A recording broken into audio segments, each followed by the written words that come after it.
So, explain ko na.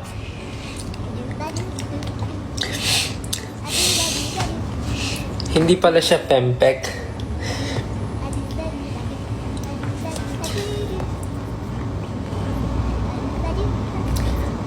Hindi pala sinasabi yung K. Parang silent K siya. So, it's pempek. Nabasa ko lang kasi siya sa X. So, akala ko ganun talaga siya sinasabi. It's pempek. Pempek, not pempek. It's a local food here in Indonesia.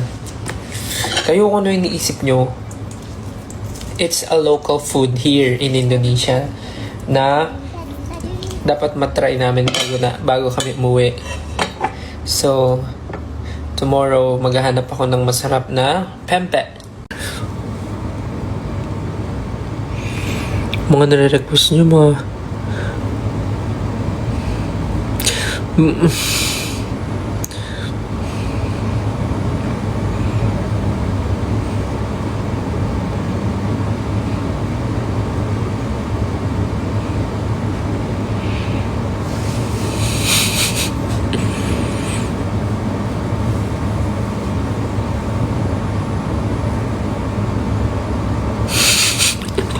kung ano na mga pinag-request nyo, ha.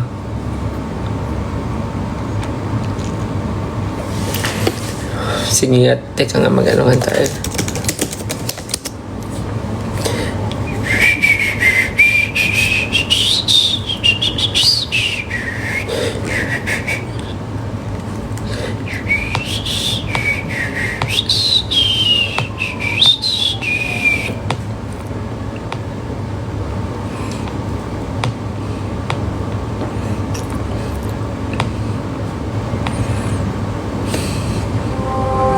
Ay.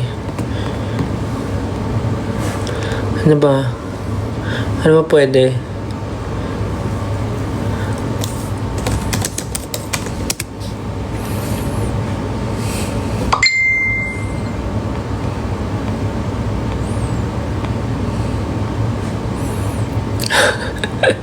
Ano ba tong mga lumalabas doon sa YouTube ko?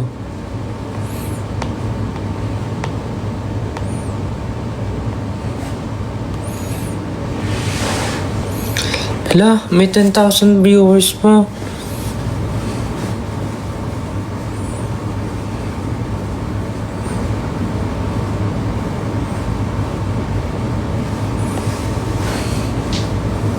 Huwag mo silang sundin.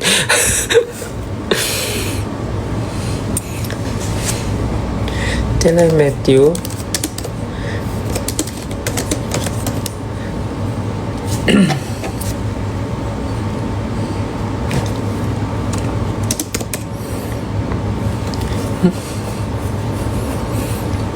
Yung mga kanta talaga pang ano eh.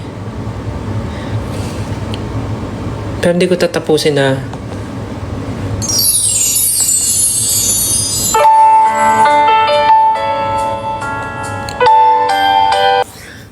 Hindi ako makasigaw ng maayos eh. Kasi maninipis lang yung mga pader dito eh.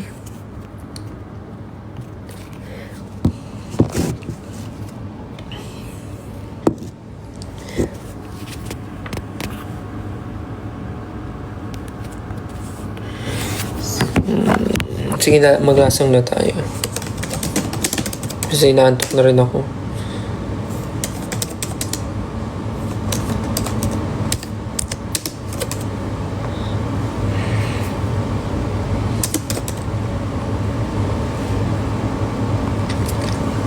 Pababa lang.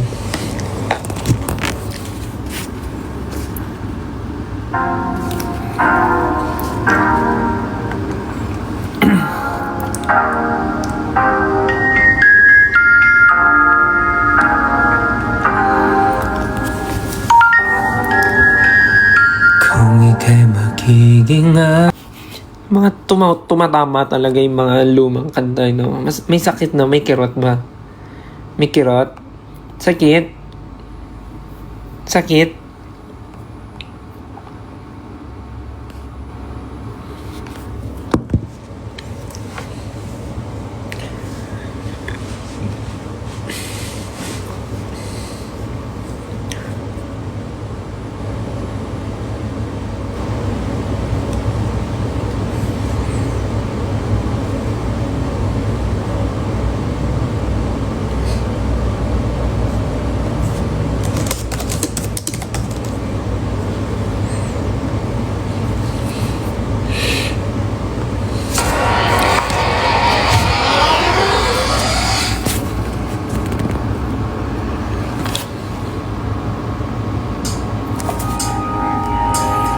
I found the love for me. Gamit ko siya. Sobrang nangati yung anit ko. Tapos parang nagda-dry siya sa scalp ko. Parang hindi para sa akin yung shampoo conditioner nila dito.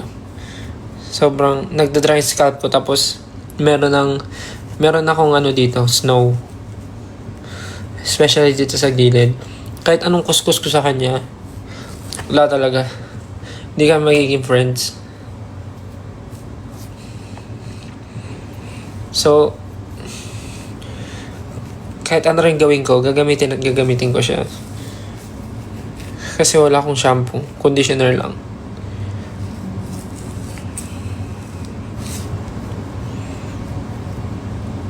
Alam mo, wala nang patutunguhan tong live na to.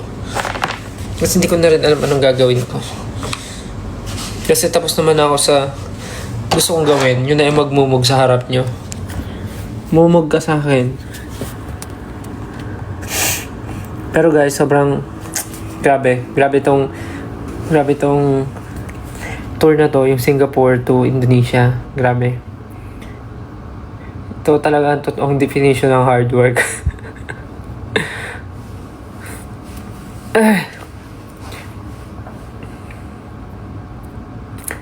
Yes, magko-conditioner na lang ako. Actually, kaninang umaga, conditioner lang ginamit ko. Hindi na ako nag-shampoo kasi nga parang hindi kami friends eh. Ayan na, nakikita niyo ba? Ay, buhok pala yan. Ay, sorry. Buhok pala yan.